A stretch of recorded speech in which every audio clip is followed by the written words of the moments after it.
And so we were doing a Twitter feed that was posted on our website the whole time.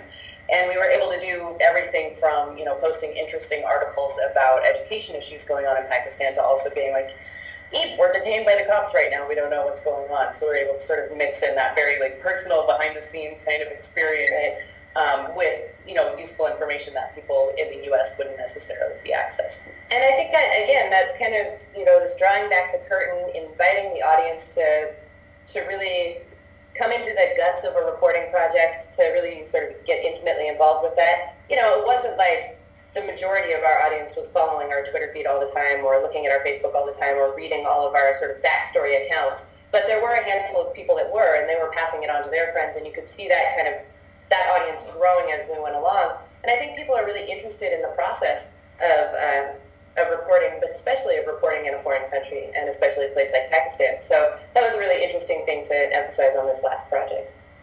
And what advice do you have for those entrepreneurs out there, or people who are starting something like the Common Language Project? How would you help them get started? What would you tell them? I think, okay, I'll go first. You go first. The key thing for me is to think about, are you interested in doing this because you're really interested in telling stories? Or are you looking for interesting ways to make money? Because I think if you're looking to make money, it's not the right place to go. It could be, but I don't believe that that's going to be a very satisfying. But if you're really interested in telling stories, go out there and start trying to do it. See what happens. And always keep your audience in mind. I think that's the biggest sort of pitfall for journalists, and definitely something we've struggled with as well, is remember that you're doing this not for yourself, or not for the people in the place you're reporting, or who you're reporting about. You're doing it for an audience, and you have to always keep in mind, what they're going to be interested in, and that keeping that in mind can save you from, making mistakes like using technology for technology's sake when it's not really, it's not really adding anything to the story. So the other thing that I would say, and probably most people interested in getting into this business are being warned off enough, so they don't need me to add further discouragement. But it's a brave new world out here in journalism right now, in American media, and you really, if you want to enter into it, you got to do it with your eyes wide open.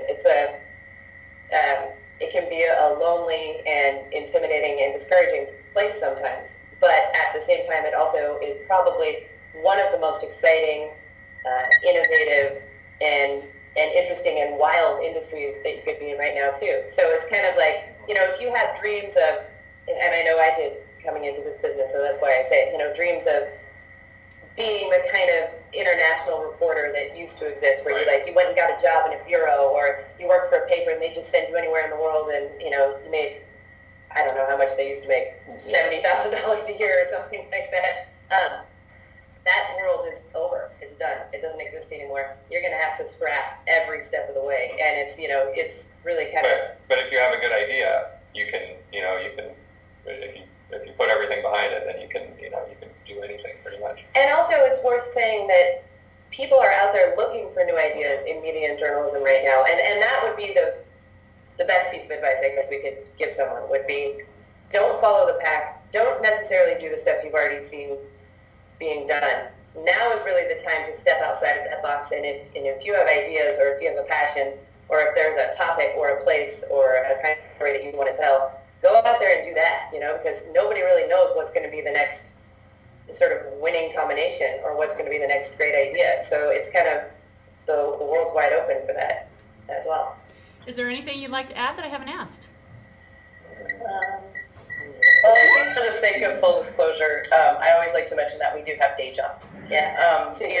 And I think our goal is that next year in 2010, we will all be able to quit those day jobs and be working full-time for the Common Language Project. And I think it's, I really believe that that's going to happen, and I think it's feasible.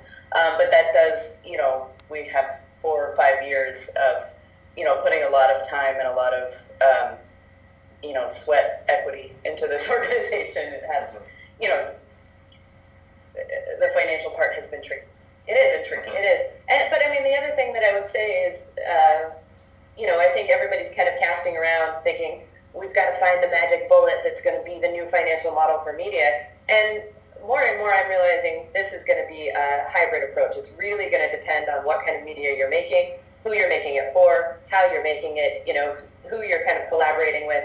There isn't going to be a magic bullet. And for the first time, I think in the 4 years that we've been doing this project, I'm beginning to see a foundation sort of being laid, at least in the kinds of conversations that people are having, to try and find some sort of financial support for new media. So, I mean, I think there is hope out there that people are beginning to get it, and there are going to be ways to support organizations like this. And I mean, there's a lot of stories out there that need to be told, and a lot of, you know, people out there that want to hear them. So it's just a matter of figuring out the best way to connect the two together.